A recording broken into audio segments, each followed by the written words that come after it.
საბურავისგან გადავწყვიტე საქანელას გაკეთება და ამისთვის 2 თანაბარი ზომის ფიცარი გავიმზადე. საზურგის მხარეს მარკერით შემოსაზღვრე რა ნაწილიც უნდა ამოვჭრა და გაზზე გაცხელებული დანით ამოვჭერი. შემდეგ შემოვჭერი სიმრგვალე, რომელსაც საბურავს ზემოდან დავიფიქსირებ. ამოჭრილ ნაწილებში კი ჩავსვი ფიცრები და დავაშურუპე. დავაშურუპე ასევე გამზადებული სიმრგვალე. ეს სიმრგვალე კი გავალამაზე დეკორატიული თოკით, რომელიც დავაწებე ცხელი წებოთი. მისაყუდების მხარე ფიცრებით თოკით შევავსე და დავაწებე. შემდეგ გადავჭერი ახალი საბურავი საზურგეზე მისაყუდებლად, რაც საშინლად რთული აღმოჩნდა, მაგრამ მაინც არ დაუნებდი.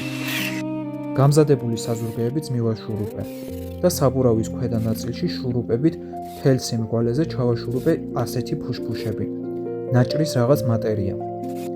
მისაყუდებლის ცარიელი ადგილი არ მომეწონა და ესეც თოკით შევავსე. საბურავის იგივე ფერის დატოვება გადავწყვიტე და სიმკვეთრისთვის უფერული ლაკით გავლაკე. გაშრობის შემდეგ ბრელი შევხუტე ის ნაწილები, სადაც თოკი გაივლის და საკიდები გაკეთდება. გაცხელებული რკინაც გავატარე გახრეტილ ნაწილში. გავატარე თოკი ორივე მხრიდან და დავკიდე. თოკის გატარებაც ურთულესი აღმოჩნდა.